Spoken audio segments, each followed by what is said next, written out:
अस्सलाम वालेकुम to all of you. आज हम ABO blood group system discuss करने लगे हैं। ठीक है, तो एबीओ ब्लड ग्रुप सिस्टम को सबसे पहले 1901 में लैंड स्टीनर ने डिस्कवर किया था on the basis of 2 different antigens, जो कि कौन से होते हैं ए और बी। ठीक है, कौन से एंटीजन के बेस पे मैंने आपको बताया था कि एमएन ब्लड ग्रुप सिस्टम के बारे में, वो भी क्या नाम है लैंड स्टीनर ने डिस्कवर किया था, लेकिन वो लैंड स्टीनर ने लेवन के साथ मिलकर डिस्कवर किया था। ठीक है, लेकिन ये जो ये वाला है ना एबीओ ब्लड ग्रुप सिस्टम, ये उसने अकेले डिस्कवर किया था और on the basis of 2 different antigens that A and B. मैंने आपको बताया था एंटीजन्स क्या होते हैं, कॉन्जुगेटेड मॉलिक्यूल्स। दोबारा से बताओ एंटीजन्स क्या होते हैं, कॉन्जुगेटेड मॉलिक्यूल्स होते हैं एंटीजन्स।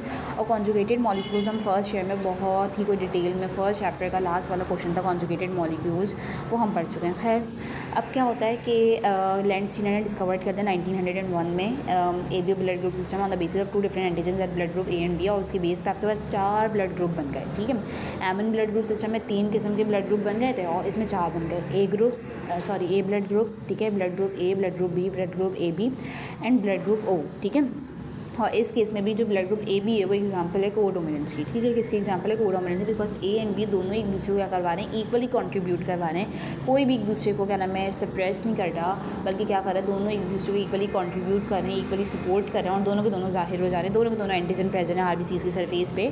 तो इट मीन्स दैट कि it is also a good example of codominance. ठीक है, अच्छा, उसके बाद मैंने आपको बताया कि एबीओ ब्लड ग्रुप सिस्टम के जो हमारे फाउंडर हैं वो कौन है, लैंड स्टीनर, जिन्होंने 1901 में एबीओ ब्लड ग्रुप सिस्टम को डिस्कवर्ड किया on the basis of 2 different antigens, and antigens are basically conjugated molecules and the antigens on the basis of which they classified are antigen A and antigen B. ठीक है, antigen ए था और antigen B था, जिसके basis पे उन्होंने 4 blood group बना दिए। फिर क्या हुआ कि 1924 में एक और साइंटिस्ट आया हमारे पास, जिनका नाम था बर्नस्टीन। ठीक है ना, BERNSTEIN, बर्नस्टीन। ठीक है, बर्नस्टीन आए 1924 में। उन्होंने क्या बताया, उन्होंने बताया कि एबीओ ब्लड ग्रुप सिस्टम को on the basis of genetic basis पे बताया, मतलब कि जीन्स के बेस पे बताया।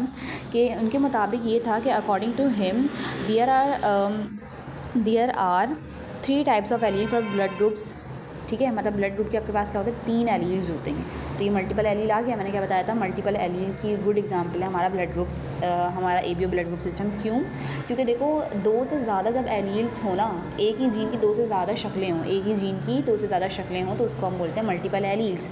और यहाँ पे क्या होता है, ये मल्टीपल एलील्स जो होती हैं वही मिलकर हमारा ब्लड ग्रुप सिस्टम को कंट्रोल कर रही होती हैं। ठीक है, तो बेसिकली क्या होता है, ये एक जीन होती है जिसकी 3 शक्लें होती हैं, जो कि ह्यूमन में कंट्रोल कर रही होती हैं, और क्या नाम है हर लिविंग ऑर्गेनिज्म में ये 2 पाए जाएंगी। ठीक है, यानी कि एक मदर से आएगी, एक फादर से आएगी। ठीक है, और जो डोमिनेंट होगा वो जाहिर हो जाएगा। ठीक है, तो बहरहाल 1924 में बर्नस्टीन आए, उन्होंने एक्सप्लेन किया ब्लड ग्रुप सिस्टम को on the basis on genetic basis पे उन्होंने एक्सप्लेन किया।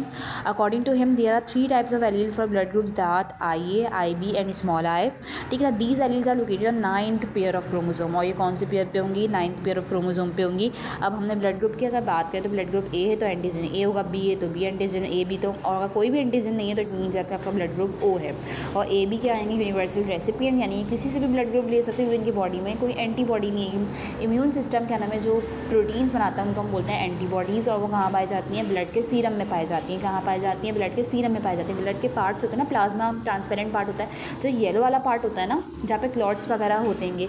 क्लॉट्स क्या होता है, जहाँ पे खून जम वम जाता है, तो ये जो येलो से पस जैसा पार्ट होता है, येलोइश पार्ट, उसको हम बोलते हैं सीरम। ठीक है, तो बहरहाल क्या नाम है, ये एंटीबॉडीज़ प्लाज्मा में या सीरम में, प्लाज्मा लिखा है वैसे बेसिकली सीरम में होती है, तो एंटीबॉडी बी होगी, एंटीबॉडी ए होगी, मतलब ओपोजिट बनाएंगे। और ए बी में कोई एंटीबॉडी नहीं होगी, इसलिए यूनिवर्सल रेसिपिएंट है, किसी से भी खून ले सकता है। और ओ ब्लड ग्रुप किसी से भी खून ले सकता है, इसी वर्ड से क्या होता है, ओ से ही ले सकता है। ये बहुत ही कोई यूनिक ब्लड ग्रुप है। ठीक है, इसमें कोई एंटीजन नहीं है, तो इट मीन्स कि आपका ब्लड ग्रुप ओ है। ठीक है ना, कैन रिसीव ब्लड फ्रॉम ए ओ, तो ओ तो सबको खून दे सकता है। और देखो ये जो मैंने आपको बताया था, ये यूनिवर्सल रेसिपिएंट है, तो ए बी ओ सबसे ले सकता है। कौन, ब्लड ग्रुप ए बी, और ये जो बेचारा है वो सिर्फ ओ से ले सकता है। ठीक है ना, तो इसीलिए क्या नाम है, ओ से सिर्फ ले सकता है, और ये डोनेट कर सकता है, किसको, सभी को दे सकता है। ये ए को भी दे सकता है, ए बी को भी दे सकता है, बी को भी दे सकता है, ए बी को भी दे सकता है, और ये सिर्फ ए बी वालों को दे सकते हैं, ए बी वाले सिर्फ ए बी वालों को दे सकते हैं। ठीक है, ए बी, और ये जो ब्लड ग्रुप ओ है वो तो यूनिवर्सल डोनर है, वो तो सबको दे ही सकता है। Blood type depends on jeans inherited from parents, मतलब ब्लड टाइप जो होती है, जो आपका ब्लड ग्रुप है वो कौन डिसाइड करता है, जो पेरेंट्स से जीन आ रही है। ठीक है, तो रेड ब्लड सेल्स में carry A antigen, B antigen, या दोनों, या कोई नहीं तो ओ होगा। Your immune system makes antibodies ऐसी प्रोटीन्स होती हैं जो कि बीमारियों से लड़ती हैं और मतलब कि अगेन जो ब्लड ग्रुप आता है उससे फाइट करती हैं। ठीक है, जो foreign as a foreign consider करती हैं और फिर क्या नाम है उससे फाइट करती हैं। ठीक है ना, एंड अगेंस्ट एंटीजन जो बॉडी डज नॉट हैव, ठीक है ना। यानी कि आपके इम्यून सिस्टम, सपोज कर मेरा ब्लड ग्रुप ए है तो मेरा जो इम्यून सिस्टम है वो एंटीबॉडीज़ बनाएगा बी, ठीक है। जो ए बी है उसको हम यूनिवर्सल रेसिपिएंट बोलते हैं, can receive all A B O types, हर किस्म का खून ले सकता है, ये इसको हम यूनिवर्सल डोनर बोलते हैं। वो को specially O negative when R H factor is included. अच्छा, आर एच फैक्टर के बारे में मैं बहुत डिटेल वीडियो बना चुकी हूँ, लेकिन एक दफ़ा और बता दूँ आर एच फैक्टर बेसिकली क्या आएगा। ये भी लैंडस्टीनर ने डिस्कवर्ड किया आएगा, ठीक है। ये भी लैंडस्टीनर ने डिस्कवर्ड किया आएगा। और कब डिस्कवर्ड किया था? 1930s में डिस्कवर्ड किया था। आर एच फैक्टर या आर एच एंटीजन, ये बेसिकली एक प्रोटीन होती है जो क्या नाम है, जो कि रीसस मंकी तब बंदर था, उसके रेड ब्लड सेल्स पे इस पर डिस्कवर्ड किया गया था। तो उसके बाद ना लैंडस्टीनर ने बोला भाई ह्यूमन में भी मैं चेक करूँगा, तो उसके आरबीसीज पे देखा तो वहाँ पे भी प्रोटीन पाई गई थी। तो यार जो लिविंग ऑर्गेनिज्म जिनके आरबीसीज पे प्रोटीन पाई जाएगी या जिनके क्या नाम है आरबीसीज की सरफेस पे आरएच एंटीजन पाया जाएगा, तो उनको हम बोलेंगे कि वो पॉजिटिव है, ठीक है। और जिनके पास नहीं है तो वो नेगेटिव है। तो ये बता रहे कि जो ओ ब्लड ग्रुप है वो यूनिवर्सल डोनर है, स्पेशली ओ नेगेटिव, स्पेशली क्या ओ नेगेटिव यानी जिनके ऊपर आरएच फैक्टर प्रेजेंट नहीं है, ठीक है ना।